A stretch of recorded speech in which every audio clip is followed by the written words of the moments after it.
Dans la partie 1 de ce chapitre, on a défini la transformation chimique qu'on a modélisée par une réaction chimique au niveau macroscopique. Dans la partie 2, on va s'intéresser au bilan de la matière, c'est-à-dire à définir les quantités de matière des espèces qui forment le système chimique au cours de l'évolution du système. Donc, grand 2, bilan de matière.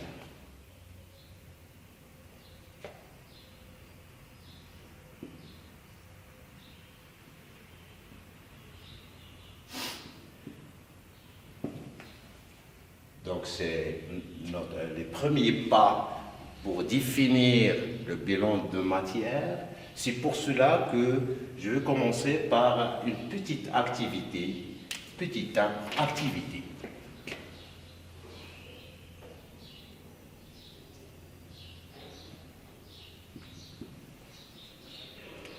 L'activité.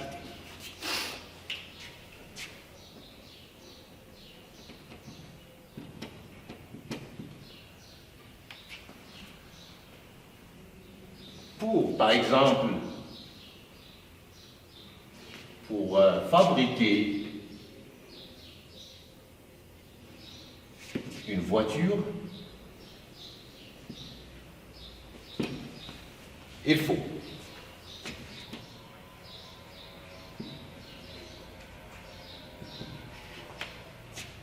des carrosseries,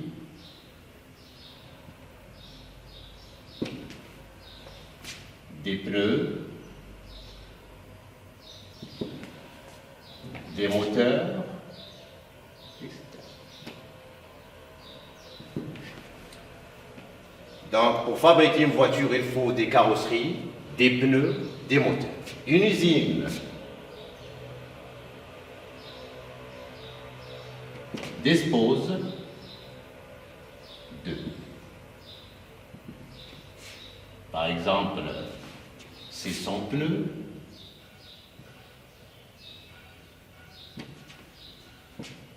400 carrosseries et par exemple 60 pneus.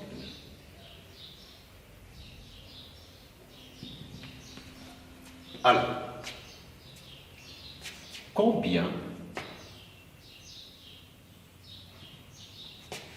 de voitures qu'on peut fabriquer dans cette situation-là?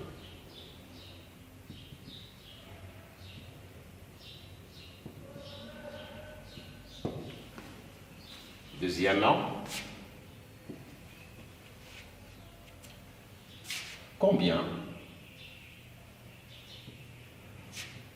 de carrosseries, pneus et moteurs restera-t-il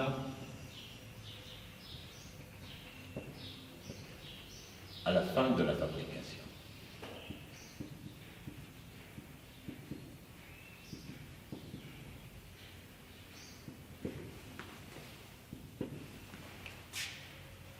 Troisièmement, quel est l'élément limitant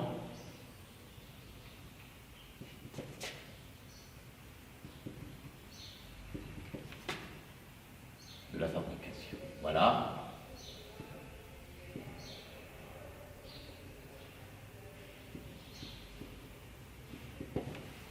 Donc, j'ai pensé à commencer par cette petite activité afin d'éclaircir la méthode à suivre pour étudier le bilan de matière au niveau chimique. Donc, nous avons 600, ici nous avons 600 pneus, 400 carrosseries et 60 pneus. Alors, comment peut-on résoudre cette situation? Ça veut dire de déterminer l'état final de cette évolution-là, de cette fabrication. Alors, voilà les questions.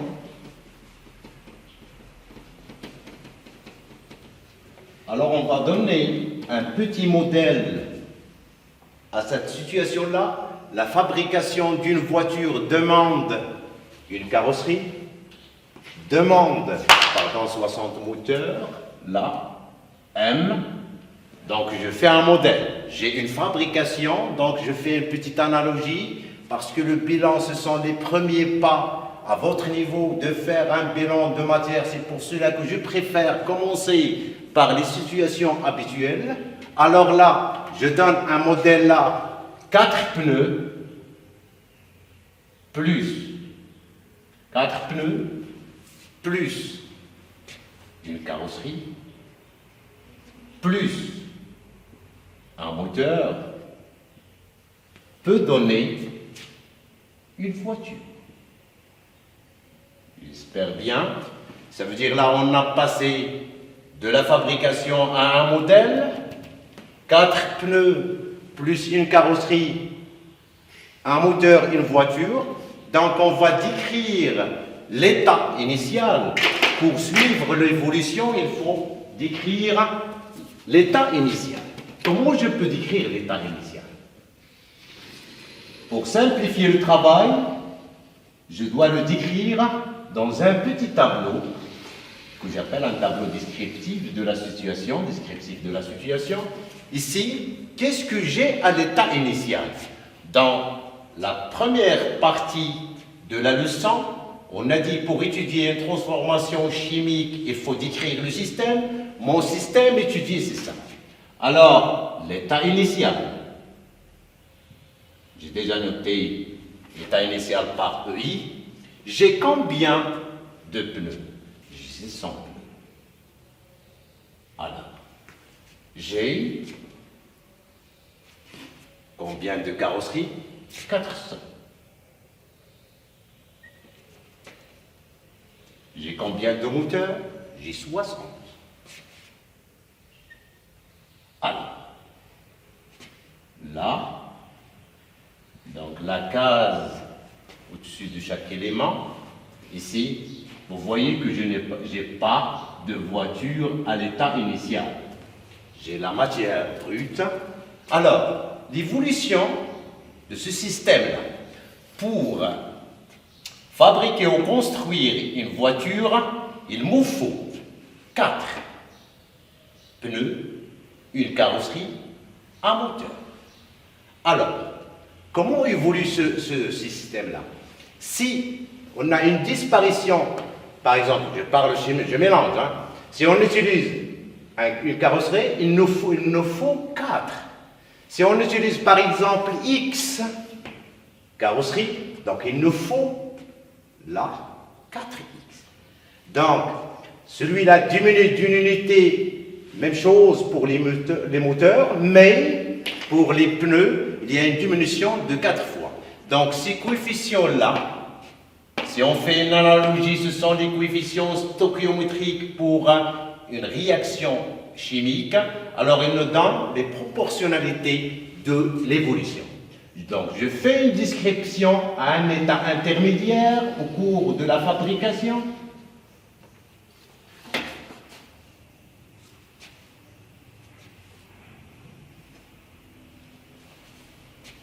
Alors.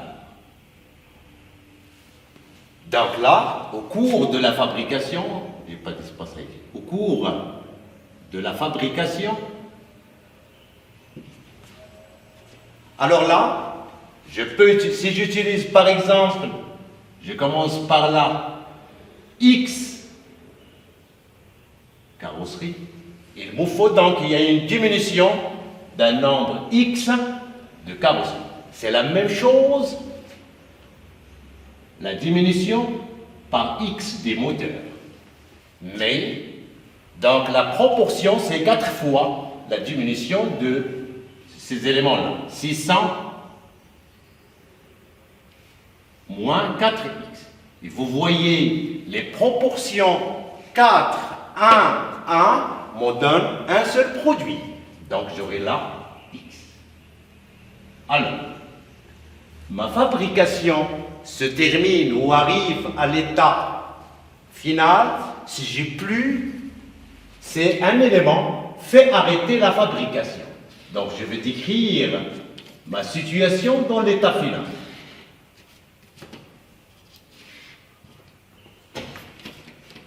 Donc, pourquoi j'ai choisi cette activité-là?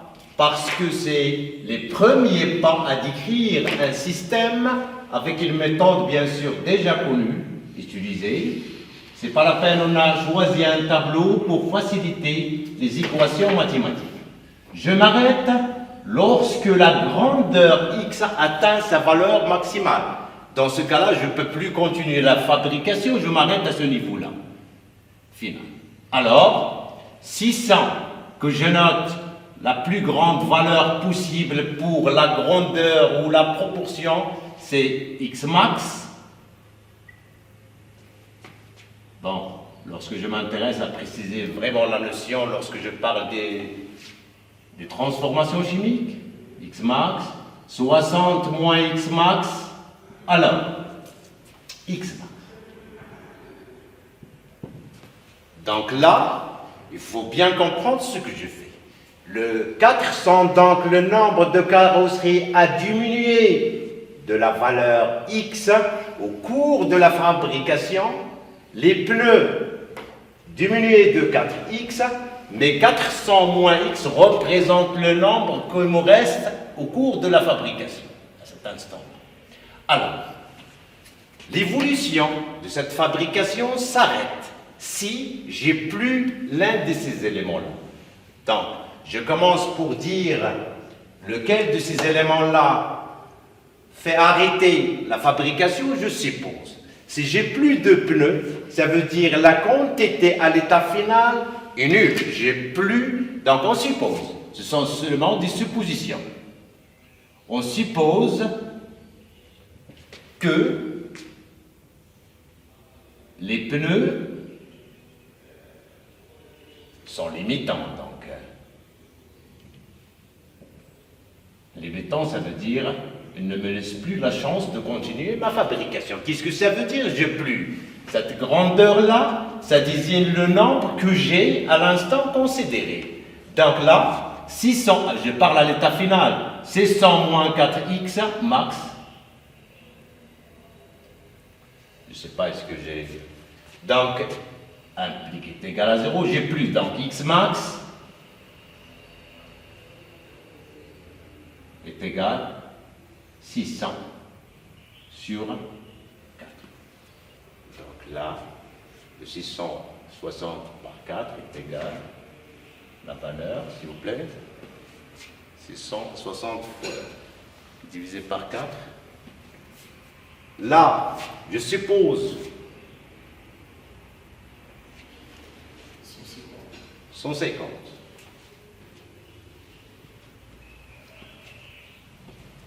Alors, si je suppose que les carrosseries, on suppose que les carrosseries sont limitantes. De la même manière, alors là, de la même manière, j'aurai les 400 moins x max n'existe plus, donc est égal à 0. Donc, la plus grande valeur que je peux utiliser des carrosseries, c'est 400 unités. Donc là, l'évolution me dit que je peux utiliser seulement le nombre maximal que je peux utiliser, c'est 150 des pneus. Si je suppose que les moteurs sont limitants, alors, j'ai plus de moteur à la fin de la fabrication, moins x max est égal à 0. Alors, vous voyez que ces éléments-là sont liés, est égal à 60. Alors, à votre avis, là, je m'excuse là, pardon. Donc, à votre avis, voilà le nombre maximal que je peux utiliser des pneus, 400 des carrosseries. Alors, quelle est la valeur que je dois adopter là? Je pense qu'on va prendre la plus petite Parce que si j'ai plus de moteur, je ne peux plus continuer ma fabrication. Alors, la valeur que je dois adopter parmi ces valeurs-là, donc, la valeur qui a une influence importante sur le déroulement, sur l'évolution de la fabrication, bien sûr, et comme ça je peux en déduire facilement le bilan de le bilan de ces éléments-là à la fin, ou bien à l'état final. Alors, Xmax, je peux utiliser Xmax qui est égal à 60 unités, et comme ça je peux en déduire l'état final. Alors, je ne peux pas utiliser Xmax, ce Xmax-là qui est à 400 parce que je n'ai pas 400 moteurs. Alors là, je peux en déduire que, donc c'est une méthode, j'essaie d'être un peu clair là, mais c'est une idée pour vous donner seulement une idée qu'on va appliquer vraiment sur le bilan de matière au cours d'une réaction chimique. Donc on a adopté Xmax, donc on va faire un petit bilan de matière là, l'état final qu'on peut décrire là. Alors vous voyez que c'est une méthode beaucoup plus simple pour décrire le système. On s'intéresse seulement à l'état initial et à l'état final. Donc au cours, vous avez la chance les années à venir à bien suivre le système de l'état initial à l'état final. Alors là, état final, le bilan. J'ai commencé par un état qui contient 600, 460 zéros. J'arrive à un état, j'ai construit là 60 voitures. J'aurai plus de moteur. Alors là, 0. Là, c'est 340. Là, s'il vous plaît, les 4, 350. 200, donc un petit calcul avec une calculatrice, ça peut nous aider là. Donc l'objectif de cette activité-là, c'est de faire d'une manière simple l'évolution. Alors là, 240, voilà. 100, j'ai pas bien entendu. 360. Voilà. Alors là, vous voyez qu'on a fait une description qui est simple, en se basant bien sûr sur les coefficients, bien sûr, qui ont une influence, ça veut dire là, vous voyez, je ne peux plus continuer la fabrication, ou bien l'usine ne peut plus continuer la fabrication parce qu'on n'a plus de moteur. Donc le moteur, ou bien les moteurs, sont des éléments, on en déduit là, donc le bilan là, donc les moteurs, ou bien le moteur si vous voulez, les moteurs sont des éléments, je ne parle pas de l'élément chimique, je suis dans une usine, sont les éléments limites.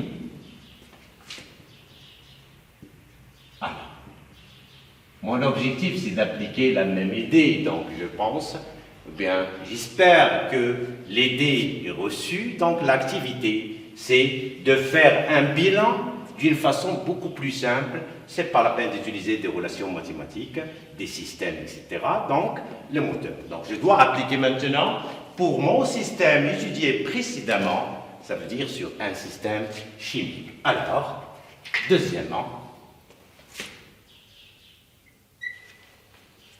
j'aime bien définir l'avancement d'une réaction.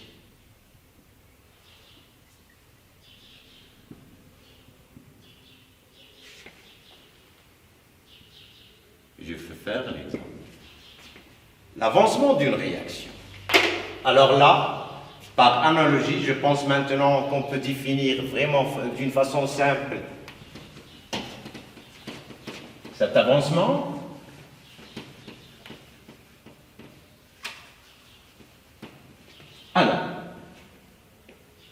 l'avancement d'une réaction, l'avancement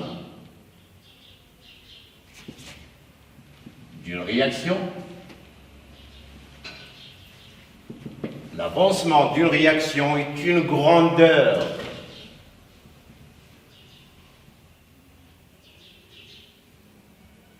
notée, souvent notée X.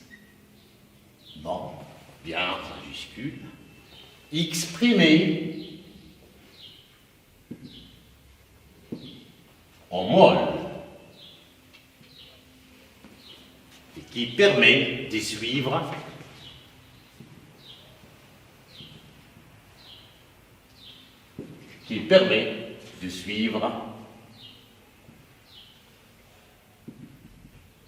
l'évolution de la quantité de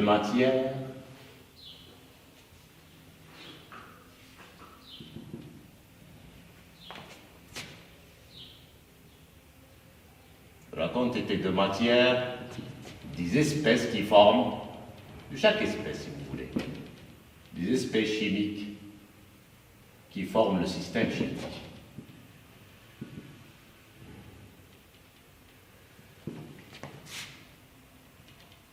Voilà. Par analogie, avec l'activité, on voit ici, donc c'est une grandeur exprimée en mol. L'utilité, c'est d'être capable de déterminer les quantités de matière, pas à chaque instant, mais à l'état final. Je vais appliquer la même idée sur la réaction étudiée précédemment. Donc c'est pour cela qu'on va faire un tableau d'avancement ou un tableau descriptif de la réaction précédente. Tableau d'avancement.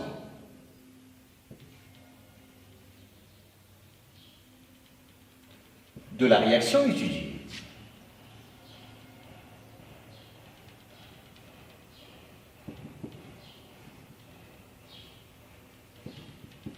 Voilà. Vous vous souvenez bien qu'on a fait l'expérience. On a fait l'expérience, on a considéré l'expérience que vous savez bien sûr, que vous avez fait au collège. C'est le carbone plus O2, ça donne CO2. Donc, ici, le tableau d'avancement. Ici, s'il vous plaît, donc je donne des valeurs seulement. L'objectif, c'est de comprendre le déroulement de la situation. Après, on va faire des applications pour vous faire éclaircir l'idée. Alors, nous avons comme réactif le carbone solide plus O2 gaz pour donner un produit qui est le CO2. Donc j'ai choisi la méthode la plus simple, des réactions plus simples pour comprendre facilement l'idée. Ce qui est important, c'est de comprendre l'idée. Alors là, je vais décrire tout ce que j'ai fait dans ma leçon, dans ce petit tableau appelé l'avancement. Donc j'ai choisi la première situation, mais on peut l'appliquer dans de différentes situations faciles. Alors là, donc je vais tracer les quatre. Même CV. Voilà. Maintenant, je oublié l'activité, mais l'idée doit être fixée dans la tête. Là, voilà. Les cases. Donc, les cases, bien sûr, correspondantes à chaque espèce. Là, assuré au-dessus, de la flèche, je suppose une petite situation pour comprendre. Ici l'état final, état initial au cours de la transformation maintenant. Pas la fabrication, hein.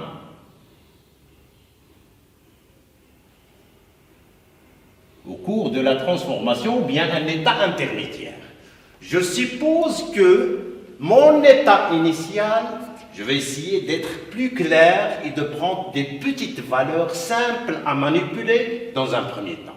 Alors, la compréhension là qui est mon objectif. Une mole. C'est pas la peine d'écrire une mole, on peut les exprimer en millimole, mais il faut l'indiquer à côté. Si vous voulez, vous pouvez ajouter une case. Si vous voulez, donc j'essaie de vous donner le plus simple pour comprendre. On peut ajouter une case pour dire qu'à l'état initial, l'avancement, ça veut dire la proportion ou la grandeur qui va m'aider à me donner la quantité disparue ou la quantité formée selon les coefficients stoichiométriques. J'ai choisi un 1 pour vous faciliter la tâche, dans un premier temps. Alors là, je suppose que j'ai 0,5 mol. J'ai pas de CO2. 0. Alors, l'évolution de ce système-là a un intermédiaire. Donc, la quantité disparue du là selon les coefficients stoichiométriques x, de la même manière là, x. 1 moins x. Donc, n'essayez pas d'apprendre ça d'une façon technique, mais il faut de comprendre. Chaque fois, je fais minuscule ou majuscule, c'est pas grave. X. Alors là, 1 mol, c'est la quantité du carbone à l'état initial. 0,5, c'est la quantité de matière de O2 à l'état initial. 0 moins 5 moins X, c'est la quantité de O2 à un état intermédiaire. Là, il ne faut pas prendre un tableau comme un ensemble de lignes et de colonnes. Alors, il faut bien comprendre dans le but de simplifier. Alors, à l'état final, la grandeur X appelée avancement de la réaction prend la valeur maximale. 1 moins X max, 0,5 moins X max, alors X max. Voilà. Donc, 1 moins X max, c'est la quantité de matière du carbone à l'état final. Alors là, à l'état final, les deux réactifs peuvent être consommés totalement ou partiellement, ou l'un des deux. C'est pour cela que je fais des suppositions pour dire quel est, je parle maintenant, le réactif limitant, c'est celui qui est consommé totalement, mais on peut avoir la consommation des deux. Alors je suppose que le carbone est un réactif limitant, je suppose que vous avez l'idée d'un réactif limitant que j'ai nommé dans le cas de l'activité par un élément limitant. On suppose que le carbone est limitant. C'est le réactif qui fait arrêter la réaction. Alors, ça veut dire que j'ai plus de carbone à l'état final. Est égal à 0. Donc, l'avancement maximal peut prendre la valeur maintenant. Je dois m'intéresser aux unités. C'est pas comme dorénavant dans l'activité, je parle des éléments en nombre. Alors là, l'avancement peut prendre comme valeur maximale 1 mol. Si l'O2 est limitant, on ne peut plus, donc ça veut dire que l'O2 est consommé totalement à l'état final. J'aurai 0,5 moins X max. J'essaie d'être un peu clair, les situations sont simples. Donc X max est égal à 0,5 mol. Alors là, je suis dans deux situations. Il ne faut pas avoir l'ambiguïté à choisir entre deux valeurs. On ne peut pas consommer plus qu'on a. Alors là, la plus petite valeur, c'est celle qu'on adopte parce qu'on ne peut pas consommer plus qu'on a. Donc la valeur, donc la vraie valeur, donc le carbone n'est pas limitant, donc la vraie valeur de l'avancement maximal de la réaction est égale à 0,5 mol. Et comme vous voyez, j'ai déterminé le bilan de matière d'une façon simple. Donc Xmax est égal à 0,5 mol. Comme ça, on peut déterminer le bilan de matière. Je peux l'exprimer de cette manière-là. Bilan de matière à l'état final. Le nombre final de mol du carbone est égal à 1 moins 0, Xmax, 1 moins 0,5, ça veut dire il me reste 1 moins 0,5 est égal à 0,5 mol. Le nombre de moles à l'état final du oxygène est égal à 0. C'est un réactif limitant, il est consommé totalement à l'état final, limitant. Et vous voyez qu'on est arrivé avec une simple méthode de déterminer l'état final. Donc le nombre final de CO2 est égal, Xmax est égal 0,5. On peut écrire le bilan de cette manière-là, ou on peut faire une case et indiquer les quantités de matière de chaque espèce. Voilà, je pense que l'idée est bien reçue. Alors, c'est dans le but de vous donner prochainement des applications en ce qui concerne la transformation chimique et le bilan de matière. Je vous souhaite une bonne continuité dans le but de se rencontrer une deuxième fois en classe. Merci.